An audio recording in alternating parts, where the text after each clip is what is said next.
Hello and welcome to Making News.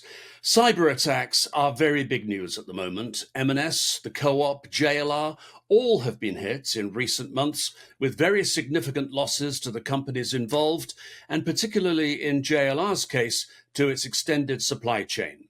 Companies, large and small, are being increasingly targeted by scammers and ransomware attackers. In a recent poll of Make UK members, the majority, more than two-thirds, said that either knowing where the threats were coming from or understanding the human element in all of this was their biggest concern. I'm joined by Andrew Clark, CEO of Recyber, which helps companies guard against attack, and by Paul Berbelis of Howden Insurance, which also advises companies on threat management and provides insurance cover against losses from cyber attack.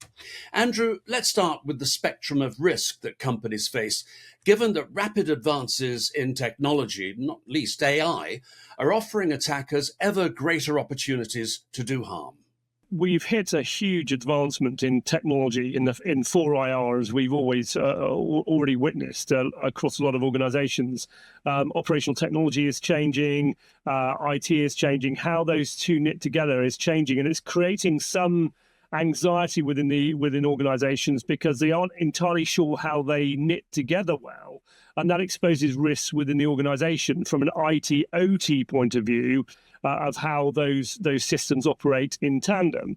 But at the same time, we've got a lot of other technologies that are coming out, and you just mentioned AI. A lot of people are using AI to enhance their business capability and their operational capability, and I think they're doing it sometimes without the full understanding of what AI can bring to the organization. But that's a risk as much as it is an opportunity. So I think there's a lot going on. Technology is advancing at a rapid rate, much more rapidly than our human understanding is. And I think we've got to bridge that gap. If we don't bridge that gap, organizations are going to find they're not using technology as efficiently as they possibly could, which will expose the organization to risks and threats. And Paul, where does Howden's and where does cyber insurance fit into that spectrum? I believe that cyber insurance is now a very proactive policy. It's there to help the client throughout the entire process. So that could be, for example, at the beginning where you're considering implementing controls, you can jump on a call with risk engineers from the IT company and your own third-party IT company or internal IT manager to discuss improvements that can be made. The policy definitely is there not to replace existing IT, but to complement it and ensure that throughout the whole process, you get the right support, and that if you're unlikely victims, there will be cover that will respond.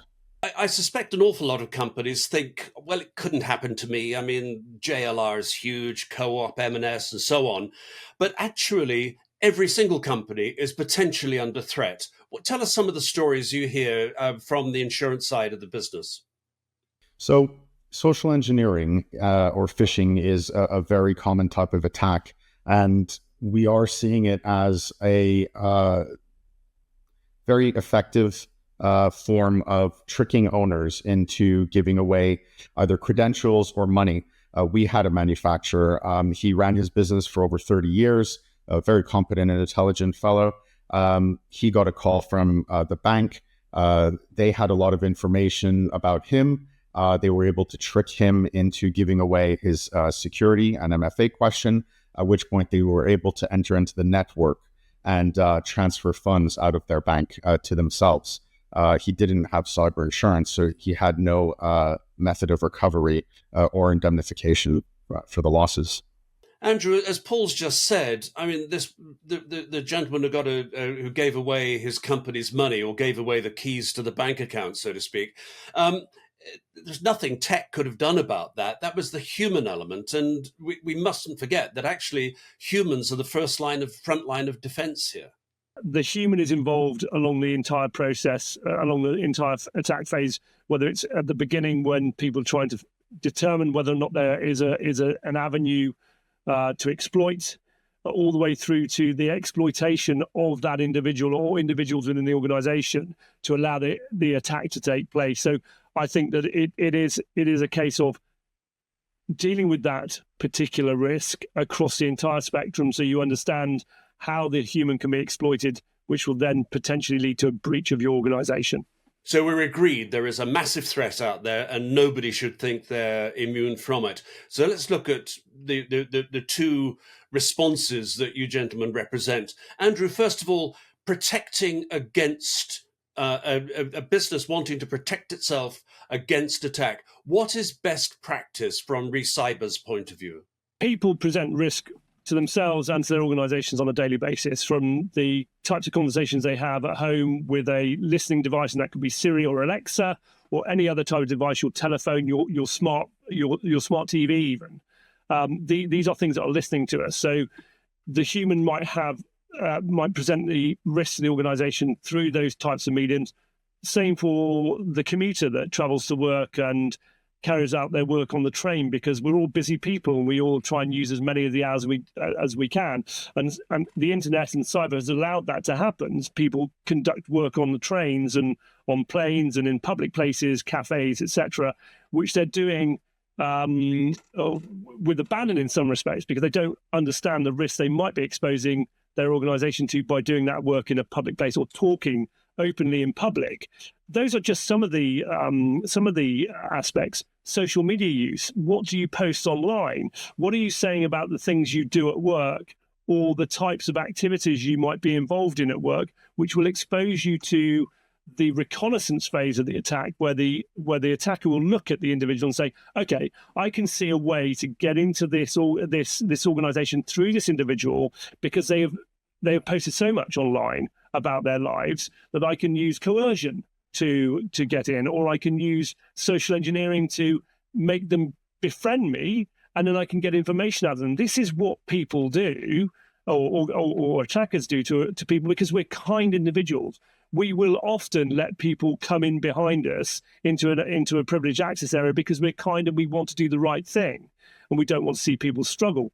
That is what the attacker takes advantage of. And I think a lot of organizations don't necessarily correlate the risk to the individual with the risk appearing at their workplace. Paul, has the insurance model changed in recent years as public awareness of the threat, the cyber threat has increased? Absolutely. The cyber insurance market is still relatively small in the UK, with less than 20% of businesses below $1 billion turnover buying cyber insurance. However, that is rapidly changing this year. In previous years, a long proposal form was required with 6 pages about your controls, and that has now changed. So companies less than a 50 million turnover are able to get insurance without having to go through a 6-page form. And that's really important, because a lot of the time we're speaking to financial directors who aren't aware of all the security controls in place. And what we don't want to happen is for a claim to get kicked out because they didn't realize that one control might not have been configured the way they originally thought. So to conclude, Paul, do you believe that defenses against cyber threat are now beginning to catch up with that threat? Yeah, I think so. I think the average business has definitely improved their cybersecurity. However, cybersecurity is not a silver bullet. There's a lot of misconception that because you've got backups, or because you have a cloud environment, or because you have an IT company, that you're protected from these threats. If we use M&S as an example, and I can speak about it because this is all public information, they outsourced their IT to TCS, the Tata Consulting IT company, for a £30 million annual contract. And they were the weak point because they accidentally gave the credentials away for the M&S network.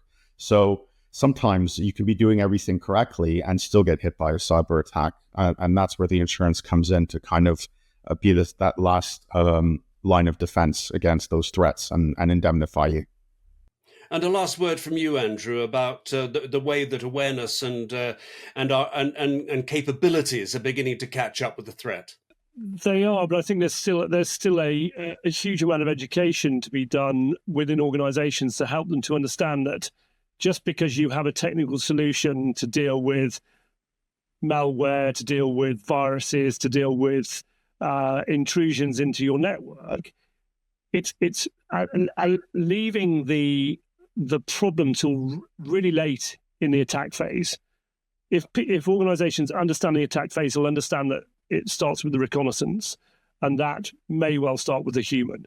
And the likelihood is there is a human involved in the attack at some point in the stage of the actual breach, and acknowledging that. So the defenses are there, the tools are there to do it. I think there needs to be an acknowledgement, and I'm hoping the cyber bill does bring out and does enforce that organizations have to take particular solutions and measures to deal with the risk that is in play.